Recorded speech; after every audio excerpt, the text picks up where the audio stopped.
California senator says adios to Washington, D.C., a disabled vet on a career crusade, plus college students caught in a major cheating scandal. All these stories and more coming up on The Rundown. All right, stand by. 10 seconds. Ready, camera, one. Talent. Ready, camera, two. record. 3, 2, 1. Record. Thanks so much for joining us. This is The Rundown, where we run down some of the big stories making headlines. I'm your host, John Phillips. Joining us from the great state of Texas is PJTV contributor Scott Ott. And sitting right next to me in sunny Southern California, stand-up comic Stephen Cruiser. Now it's time to go to the top of the rundown. And we begin with Mr. Cruiser. At the top of my rundown, perhaps the president shouldn't brag too much about shrinking the budget deficit. President Obama said the deficit has gone down by 2/3 since he became president, and he did this in a fiscally responsible way. However, President Obama's lowest budget deficit is still higher than George W. Bush's biggest budget deficit.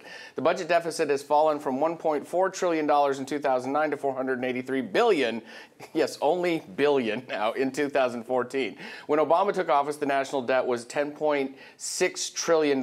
As of January of this year, it stands at $18 trillion. Now, this is kind of like going out, gaining 300 pounds, losing 100, and saying, throw me a party, which is exactly what he's doing. And the thing about it is again, still, even in this day and age, it goes largely unchallenged by the press. Whenever he gives a speech about anything like this, nobody asks him any questions. The numbers are there for everybody to find. Are we ever going to get to the point? Is it just, do you think this is a phenomenon with this president right now and it will finally change when we get a new one? Or is it just going to be this way with every Democrat from now on, and the press is going to cling to the vestiges of their bias until they wither away? Look, I think this is a big deal. I think you hit the nail on the head by identifying this as a top story.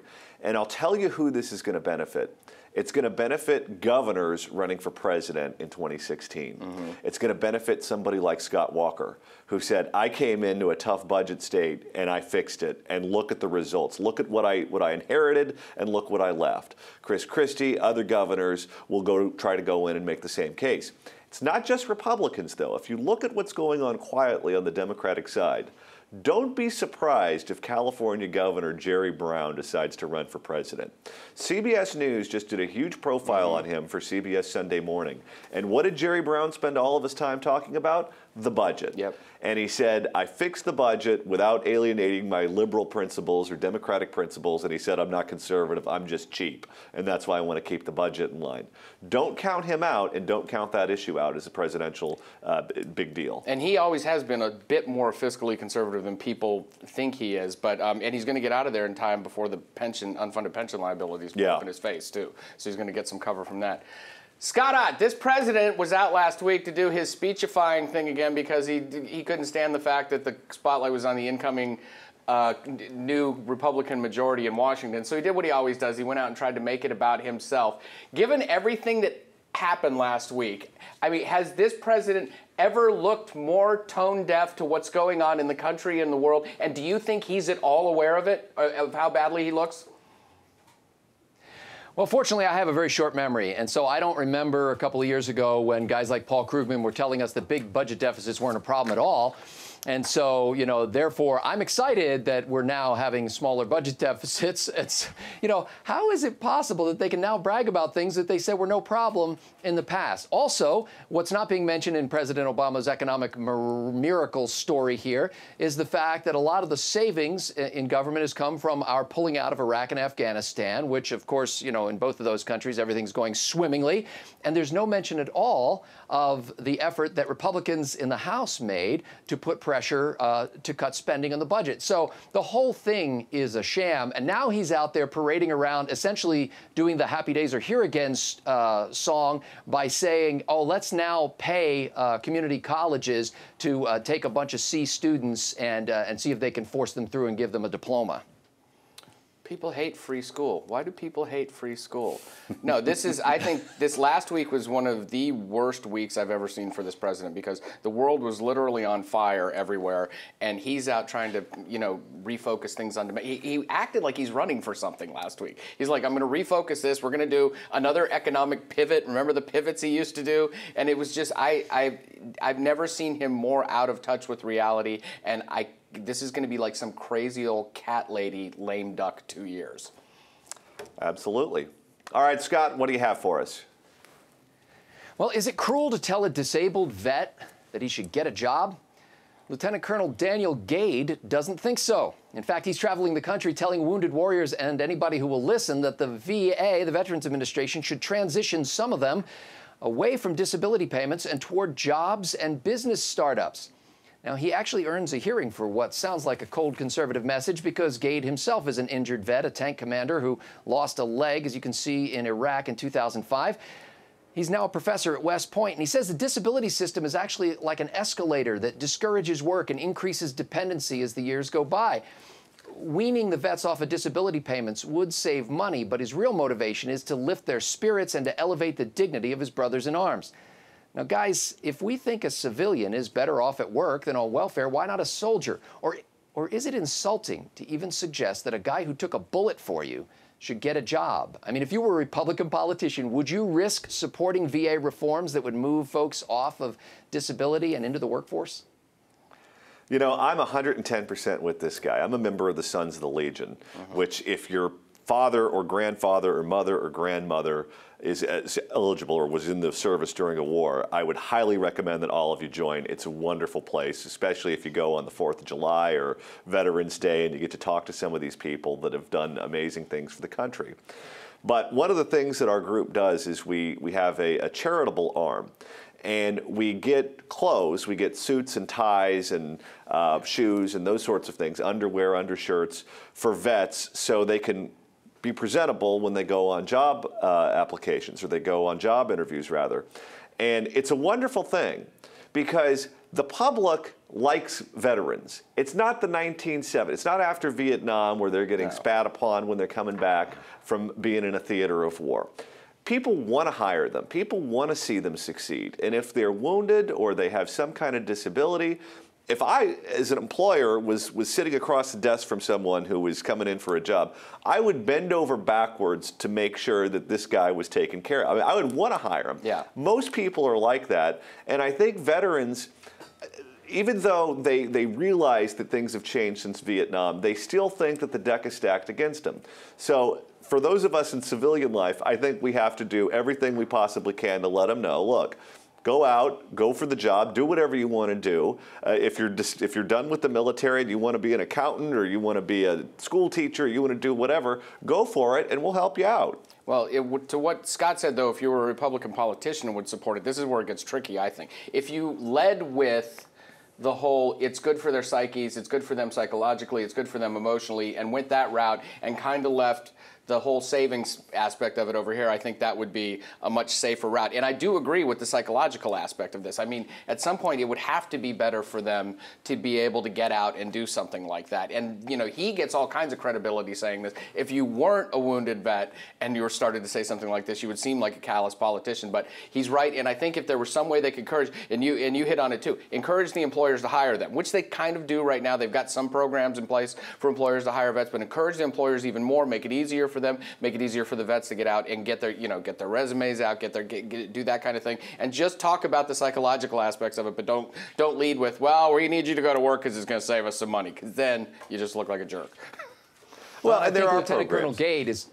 Go ahead, Scott. Lieutenant Colonel Gade has taken the right approach to this because he's getting part of the funding for what he's trying to do right now is privately funded. And so as he pushes this initiative, and he's very clear to people, we owe these people our very lives. We owe them whatever it takes.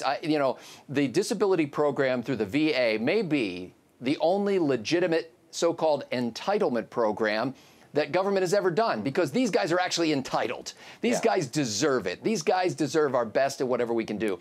And I tend to agree with Lieutenant Colonel Gade that we owe them not just money, not just sustenance, not just healing. We owe them dignity. We owe them the opportunity. I mean, as one of the vets said, these men need a mission, and they're not just men, but men and women, they need a mission. They need to be working. They need to do something to feel good about themselves. And the idea of transitioning and weaning those who can into a program like this, I think, is brilliant. Well, and if you want to know what bosses think of veterans or think of people who are active duty military, sit on a plane when you have someone in uniform that's on the plane, and I've seen it happen many times in my life. I fly all the time, where some businessman in first class will get up and take the coach seat and let the guy in uniform sit in first class. These are the guys and gals doing the hiring, and this is what they think of our servicemen and women. So I think we're all pulling for them, and I think we need to let them know that. All right, moving on to the top of my rundown, California Senator Barbara Boxer announced she's done. Boxer served for a decade in the House before moving to the U.S. Senate in 1993. 92 was the year of the woman, remember that? She was chairwoman of both the Senate Committee on the Environment and Public Works and the Senate Committee on Ethics. The 74-year-old released a video in which she told her grandson, who was wearing shorts, very bizarre, she's not running for a fifth term in office. First question, Cruiser. And it happened in all the copy that I read. Explain to me what exactly a liberal lion is. Whenever a Democrat dies or retires, we always hear them referred to as a liberal lion. I don't know what that means. Do you? No, well, it used to mean that you drown a woman and then went back and took a shower and had a drink. He was the first big liberal lion. So I don't know that Barbara Boxer ever did that, but I'm not saying that she didn't either, okay? But it was, in all the lauding and the praising, the funniest was when the vice president said, well, she was one of my cohorts and one of my staunchest allies and everything. I was thinking, I can't think of two less distinguished senatorial careers in my life than Joe Biden's and Barbara Boxer's. I mean, Biden was there for 25 years before he ever had his name attached to any kind of significant piece of legislation, and it remained the only one he ever did. I can't think of anything. They say, well, she's done things for the environment. So what? She's been polluting that seat forever and doing absolutely nothing. She's not distinguished. If she's a lion, maybe they just look at themselves as zoo animals. I don't know. I don't get what a liberal lion. But she's done nothing. You know, Scott, to jump off of Cruiser's point, she was a backbencher. This woman has been my senator. I've lived my entire life in California. I've watched her very closely. She's not someone who's a go-to legislator. You may disagree with her, but Dianne Feinstein's actually an important person in Washington. She's left her mark on the government, for good or bad. Barbara Boxer is completely and totally irrelevant, but they're treating her like she was Lyndon Johnson. What's the deal with that?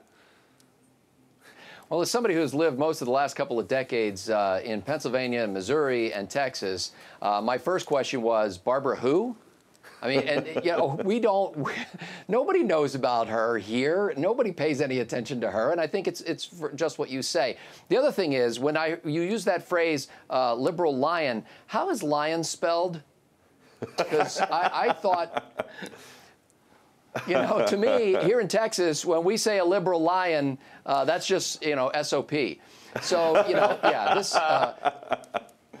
Good riddance, Mrs. Boxer, and I hope that we come to an end pretty soon of the era of senators who serve such long terms. It can't be good for the Republic.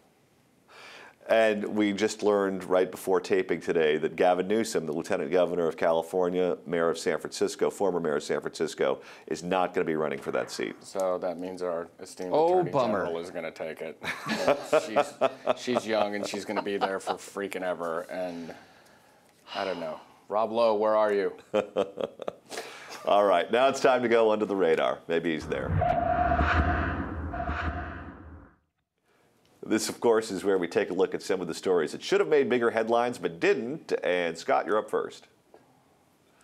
Well, a local newspaper quoted a local sheriff saying, and I quote, "Those who go into the law enforcement profession typically do it because they have a desire to shoot minorities," end quote.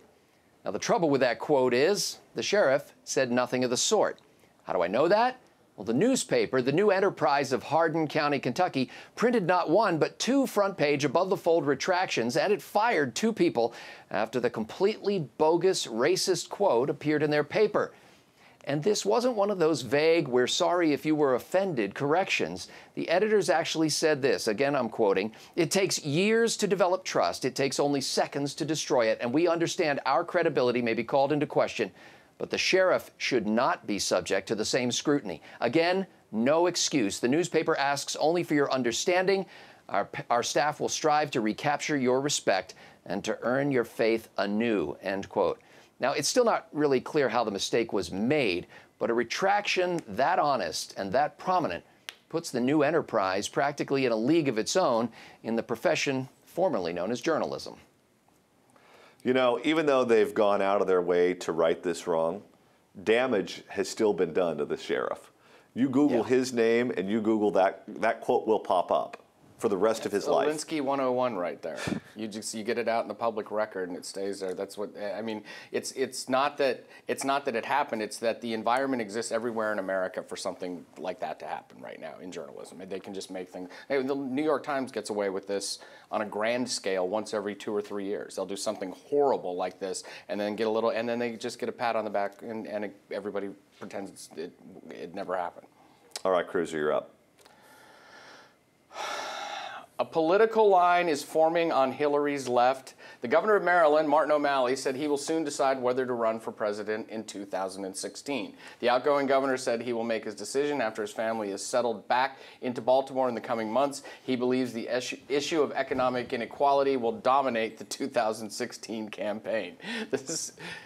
We've talked about it plenty of times. Hillary's very vulnerable on her left flank right now. And, you know, until Elizabeth Warren stops being coy with everyone, everybody else is going to start forming on the left right now. But it's funny because in this article, O'Malley's talking about the shellacking in November of last year that the Democrats got, and he attributes that to people not understanding or not embracing progressive policies enough. That's where he thinks it went awry. My favorite line was when he said that the voters hurt his feelings. Yes, well, they're all feelings based, but I'm inviting them. I really want Hillary to be weakened by a radical progressive, and I want them to try to make it all about this social justice or economic inequality stuff while terrorists are killing people all over the planet. Let them try to focus the next presidential election on that. Here's the worst case scenario for the Democrats.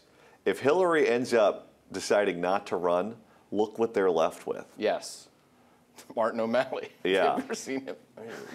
Well, you know, I will believe the Democrats believe what they say they believe when they start putting up candidates who are like poor, black, inner city, single moms who are veterans of 7 abortions and card-carrying union members.